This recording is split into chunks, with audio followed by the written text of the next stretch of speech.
Hey, let's talk about the election of 1800, which is referred to as the Revolution of 1800, and see exactly what it was that was so revolutionary. Um, okay, so we know the time period. We're in the late 1790s. Adams was president. He ends up his presidency um, not very popular and loses the election to Jefferson. And there's going to be an exchange of power between the Federalist Party and the Democratic Republican Party. Okay, so just to step back for a minute, there are two clearly different political parties that had developed. We've got the Federalists, which Adams, Hamilton, and Washington, and they wanted commercial development. They wanted an economic system based on the British model and a strong national government that could control the various states and their powerful ambitions. John Adams and Alexander Hamilton represented these ideas. In opposition stood the Democratic Republicans, who promoted the agrarian economy supported by manufacturers, economic ties with several foreign countries, not just England, and strong state governments that would balance not only the federal government, but each other. Thomas Jefferson came to represent the ideals of the Democratic Republicans, and we know that Hamilton and Jefferson did not care for each other. They didn't care for their political views. Hamilton saw Jefferson as a dangerous radical whose policies would bring about the secession of New England and the dissolution of the United States. And Jefferson, on the other hand, saw Hamilton as a man whose strategies would make the U.S. a satellite country of Britain and negate the hard-won victory of the American Revolution. Each man saw in the views of his opponent the downfall of America. All righty. I think I mentioned this in class that newspapers back in this time period were very partisan, and each of the political factions are going to have their own newspapers to publish their views, and they're going to be very partisan. Partisan newspapers for both sides took up the cause with sharply critical and even slanderous articles about the opposition. Picnics and barbecues and parades advertised the benefits of party ideals and the dangers of those opposed. In multiple state and local elections throughout the 1790s, the Federalist and Democratic Republicans pitted themselves each other against each other, with varying results. And by the end of the decade, each saw the other side as a clear threat to the future of the United States. Well, all right, so we're going to have this election. It's going to be between Federalist Adams and Democratic Republican Jefferson. The 1800 presidential election was different from those that had come before. Both parties actively campaigned throughout 1800 at the state and the local levels, pointing out the dangers in their opponents' views. In addition, several states, and there were 16 by this time period, had switched their presidential voting systems to one of overall popular vote rather than voting by district. And in some cases, this made a significant difference in the awarding of electoral votes. Through the electoral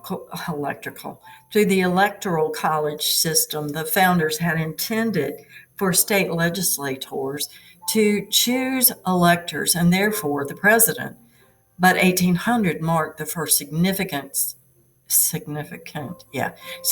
influence of popular vote totals in the presidential election. Presidential election of 1800 saw for the first time clearly identified political opponents. December 3rd, Election Day, electors chose between four major candidates: John Adams, Thomas Jefferson, Aaron Burr, and Charles Pinckney. Adams and Pinckney were the Federalists, and Burr and Jefferson were running on the Democratic Republican ticket. I said it again, the electoral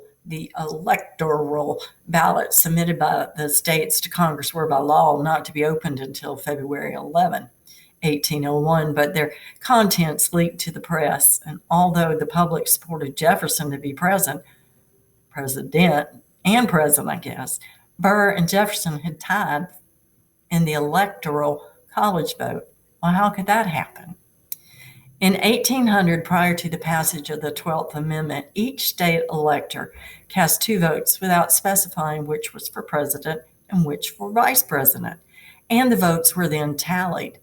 Whoever received the most votes was declared president, with the vice presidency going to the second highest candidate. Why did the founders put this process into effect in the Constitution? They wanted the presidency to be a contest between individuals, not political factions or parties. If 2 candidates received a majority of votes but were tied, the decision was referred to the House of Representatives. Once in the House of Representatives, each state had 1 vote, and the candidate with the most votes would be declared president. Jefferson, as vice president and Speaker of the House, announced the totals of the first vote on February 11, 1801. Jefferson and Burr tied, and this result surprised no one. Excuse me. The House had agreed earlier to remain in session and to take up no other business until the election was decided, so the balloting continued. 15 ballots were taken on that first day, with Jefferson always 1 vote shy of victory. Many waited, with great apprehension to see if it would be possible to shift the political policies of the United States government. The political parties of 1800 were not organized the way modern political parties are. They were more like modern political interest groups, and they were not an accepted part of the presidential election. In 1800, these political groups involved changing loyalties, backroom deals, and political patronage. Since both Jefferson and Burr were Democratic Republicans, the Federalists had clearly lost the presidential election, but they felt they could, through political dealing and negotiations, decide which man would be president. Once the voting began with no clear sign of a winner, political threats seemed more serious than ever. There was talk of military action to prevent the Federalists from blocking Jefferson from taking office, talk of holding another national election in hopes of different results, talk of an assassination plot against Jefferson, talk of the secession of Virginia if Jefferson was not allowed to take office, personal threats against Federalist electors, and talk of a deal between the Federalist and Jefferson to give him the election if he would agree to continue Federalist policies. Finally, on February 17th, Delaware and good old South Carolina abstained from voting, allowing Jefferson a clear majority. Jefferson was declared the winner on the 36th ballot. And we get weary of our political issue right now. Think about this one. On March 4, 1801, Thomas Jefferson walked from the boarding house to the Senate chamber. John Adams had already left Washington, as was custom at the time, and Jefferson gave his inaugural address before taking his oath as president. Uncomfortable speaking in public, he addressed an audience of approximately 1,000 people for fewer than 30 minutes. The speech was printed in the newspapers, and everyone read it the next day, and he was well received, or his speech was well received. The new nation was only 11 years old and had never had a president under the Constitution who was not a supporter of the Federalist ideas.